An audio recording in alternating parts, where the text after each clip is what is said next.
Hello, and welcome to a conversation about course sequence success rates with our reigning Iron Viz winner from last year's Tableau conference, Lisa Trescott.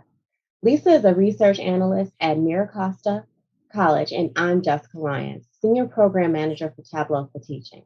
Let's jump right into this rarely focused topic to see what's interesting information the data is showing us and how departments can improve rates moving forward. Lisa, really quickly, how and when did you start looking into course and subsequent course success rates? So course success rates, so what we're talking about is a student passing a class with a grade of A, B, C, or pass. So those rates are something that has always been one of the main metrics that we examine. Passing courses really plays into pretty much every other student outcome that we look at. So, whether we're talking about GPA or a student's academic standing or graduation and transfer rates, they're all really based on a foundation of students passing their courses. So I don't know if there's ever really been a time when we as a college did not examine this data, just because it is one of those core metrics that really feeds into everything else. So we've had a really long-standing dashboard that showcases course success rates, and it's one of the most trafficked dashboards that we have because it is one of those metrics that I think everyone understands and everyone is really interested in and invested in. So on this dashboard, you can look at our overall course success rates as a college. You can also look at specific subject level success rates, as well as drilling down into kind of specific courses as well. So specific bio classes or specific English classes or something like that. And all three of those levels, there's an ability to disaggregate that data by multiple student level demographics. So we have, age, gender, race, first-time college students, and multiple others, as well as many course level variables. What time of day is the course taught at? What day of the week, and maybe more pre-pandemic, what was the modality of a course? Are we talking about online courses or in-person courses or hybrid courses or things like that?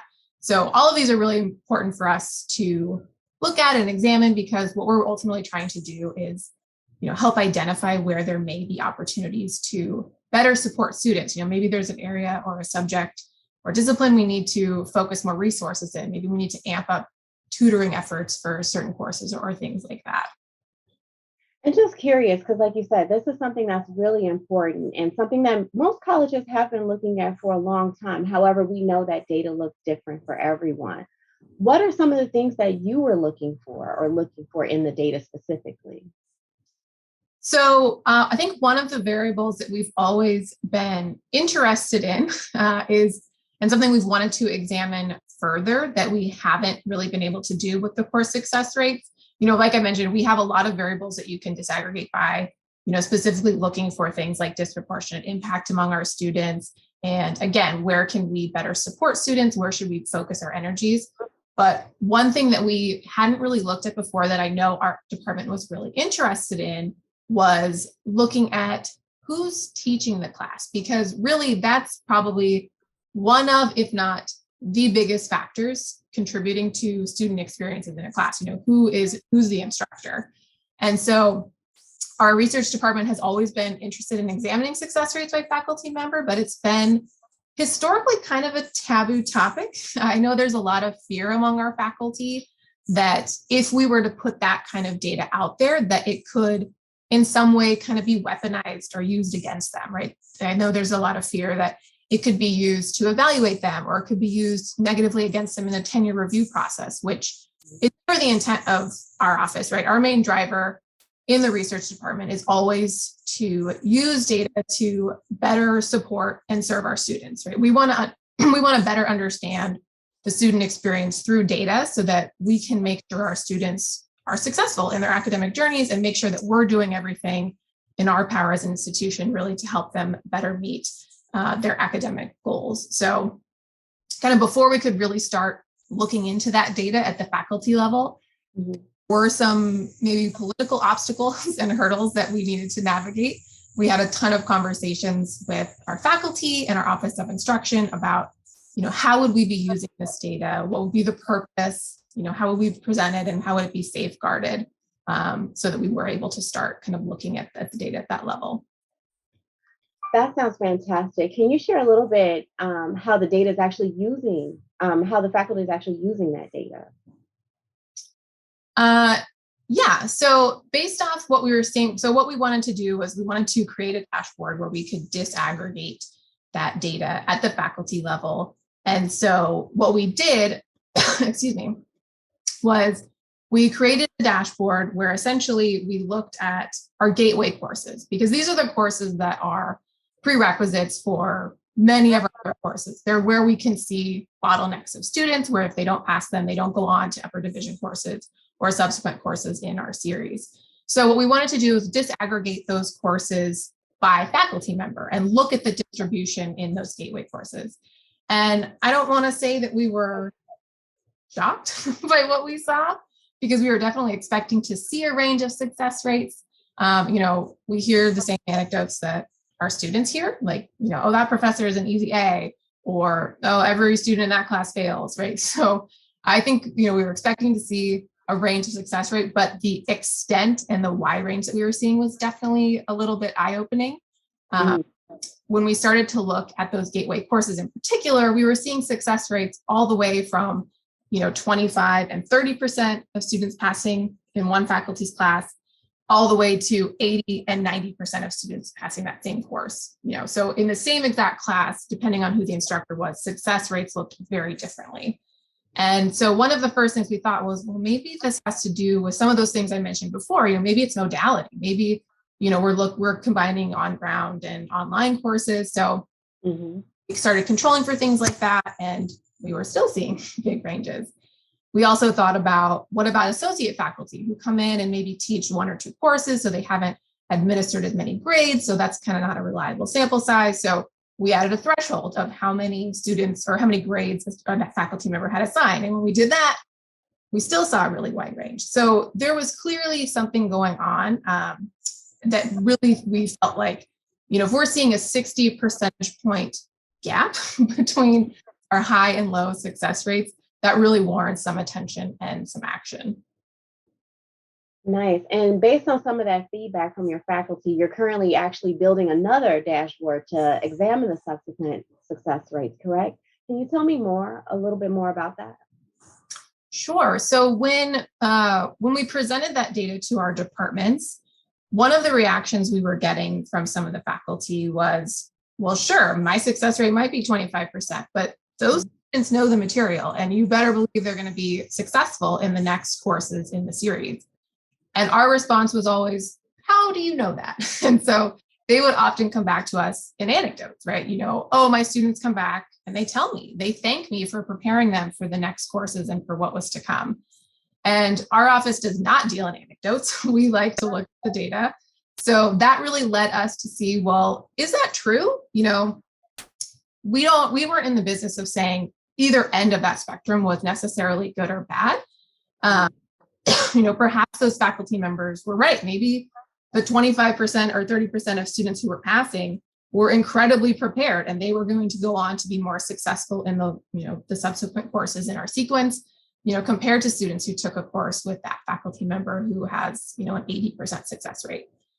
And so we knew we needed to look at that data to see whether or not that was in fact true. And so that's what we're doing right now. Excuse me. We're in the process of building a dashboard where there's basically two levels of functionality.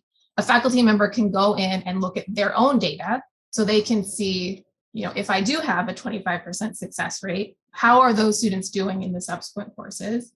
And then they also have the ability to go in and look at the anonymous distribution of our faculty members. So they can see the whole range, they just can't see which faculty member is attached to which success rate.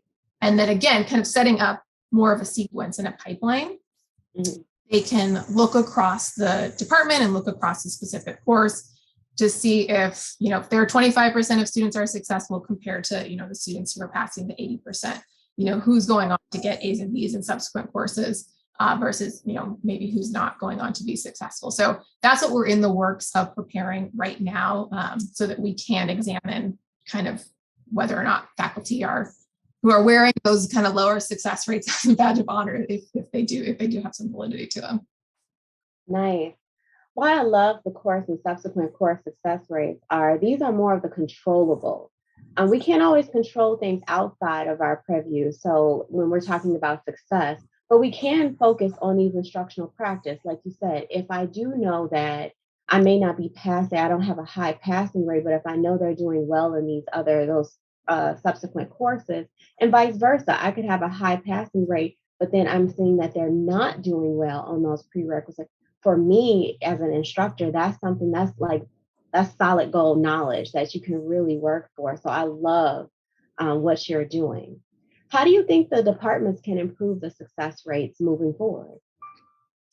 So I can think of what some of our departments have already done with this data to help. Once they saw this data, they were pretty concerned, right? Because they don't want to see a 60% gap between, the upper and lower bounds and success rates in the same course. So, when we brought this data to them, we basically framed it in, are you okay with this? Are you okay with students having wildly different experiences in a course, depending on who their instructor is? And their answer was pretty much always, well, no, no, we're not. And so the department that I would really love to talk about, because I feel like they have kind of been our shining star, they have really taken this data and used it in the way that I think we were really hoping that departments would use it, which is our math department. So they are kind of our poster child because they went in and they really examined their data. They took a really critical eye to it, and they held a series of departmental workshops where they discussed the data. They generated ideas for how they could bring their courses more into alignment, while still staying true to the core curriculum, making sure that they weren't ever sacrificing content from the course, but really just kind of bringing some of their practices into a more standardized place.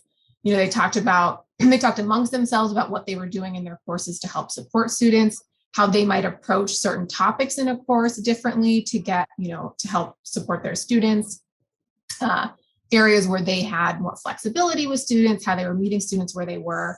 And then they also had lots of conversations and workshops around pedagogy and how they could standardize their curriculum, how they could standardize grading policy in their syllabi. They also went back and revised their onboarding and their training materials for new faculty so that we weren't starting out from a place where faculty kind of were all over the place. Everyone was on the same page from the moment that they joined the department.